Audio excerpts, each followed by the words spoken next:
লাউ বা কুমড়ো পরিবারের অন্যতম উদ্ভিদ তেলাকুচু বা কুন্ডি। এর বৈজ্ঞানিক নাম হলো কুকিনিয়া গ্র্যান্ডিস। এটি একটি বহু বর্ষজীবী লতানো উদ্ভিদ।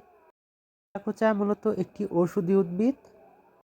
ডায়াবেটিস নিয়ন্ত্রণে, রক্তের শর্করার মাত্রা কমাতে তেলাকুচার পাতা ও কাণ্ড অত্যন্ত উপকারী। জন্ডিস আর চর্মরোগের চিকিৎসায় এর পাতার রস ব্যবহার করা হয়। এটি হজম শক্তি বৃদ্ধি করতে সাহায্য করে। জায়গায় আবার এটিকে সবজি হিসাবে রান্না করেও খাওয়া হয়।